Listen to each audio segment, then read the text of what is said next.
Hello everyone, welcome back to my channel, Storytelling with Ev. I'm Ev and I'm a storytelling coach. So I help women, people who want to write a book, who always felt they have a book, they've always had a book inside them, but they feel super overwhelmed and they're anxious about it. So if that's you, please reach out. I would love to have a chat with you. I'll leave my information down below in the description box. Today I want to talk about time. And this kind of hit me recently about, so, let's be honest. 2020 it's really screwed up our view of what time really is. It's skewed everything. Like, what is time anymore? I swear at the beginning of this year, I felt like it was the longest 3 months. And between March to May, I felt like 2 years or 2 or 3 years passed. And then summertime and now fall. And I just feel like time is just passing us by so quickly. It's like we skipped a couple months or something, and now it's like 3 years later kind of thing. So I don't know if you felt that, but I've definitely felt this. So I want to talk to you about how time is just really, we always think we have more of it than we really do. And we don't. We haven't found a way to produce extra time, right? If anyone has, please let me know, because I would really like to talk to them about it. But it just kind of reminded me of the story about my dad. And I want to tell you this because my dad passed away about a little over 6 years ago. And he was diagnosed in 2013 with liver cancer. And he had surgery because he had tumors on his liver. And they excised the parts where he had tumors growing.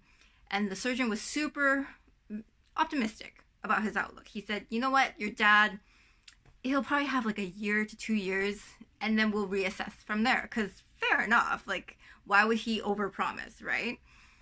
Anyway, so that happened in March of 2014.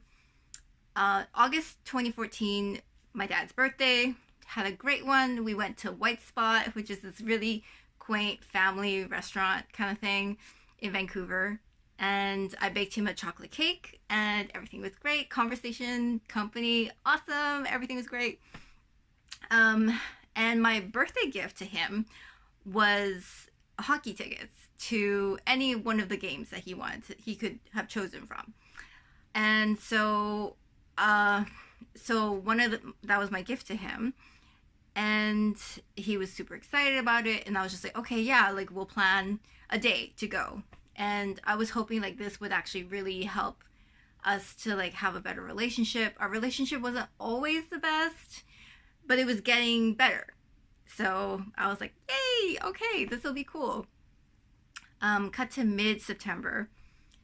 And then I get a call from my mom, and she says, your dad's in the ER. And I'm like, oh shit, okay, serious?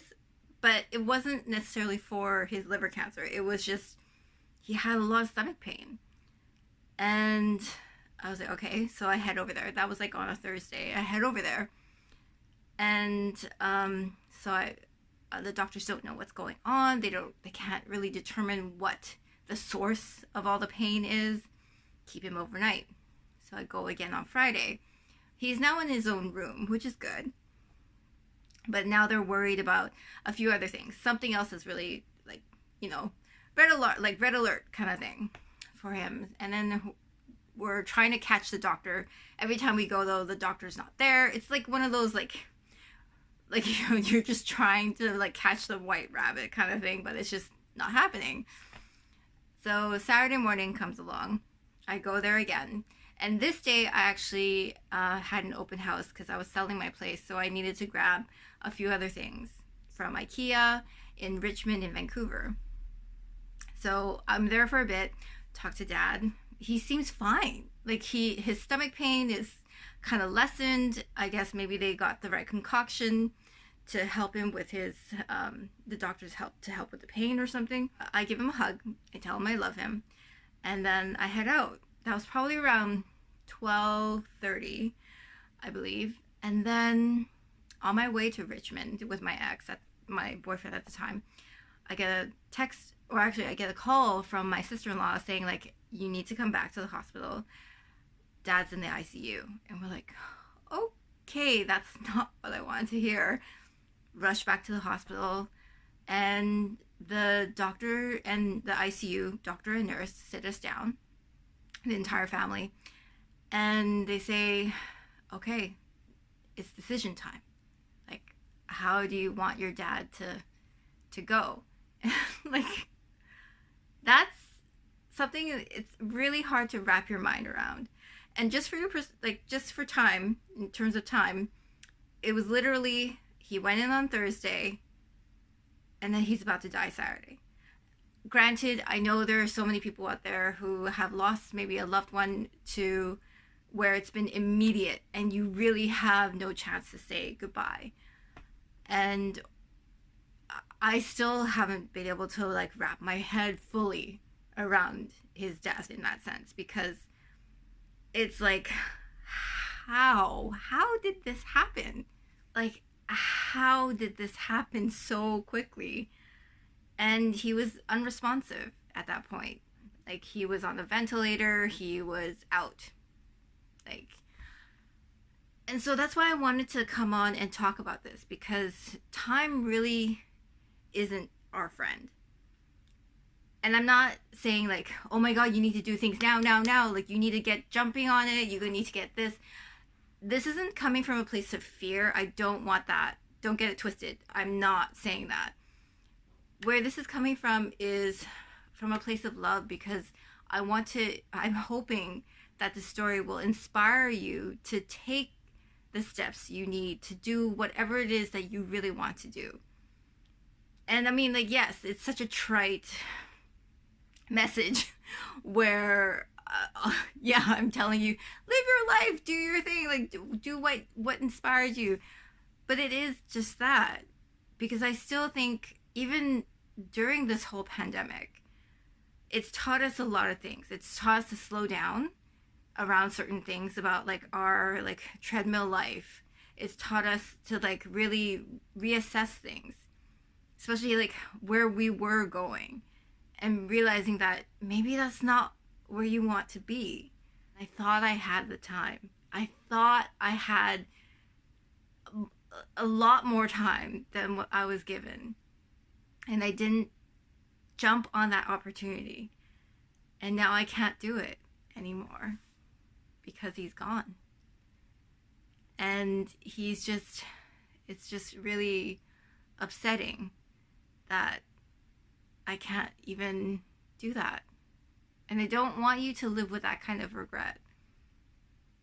So if you can even take a tiny step towards creating a life that you fully love, to working on a passion project that you've always wanted to, but you've put it off thinking, you know what, I'll do that when I have time.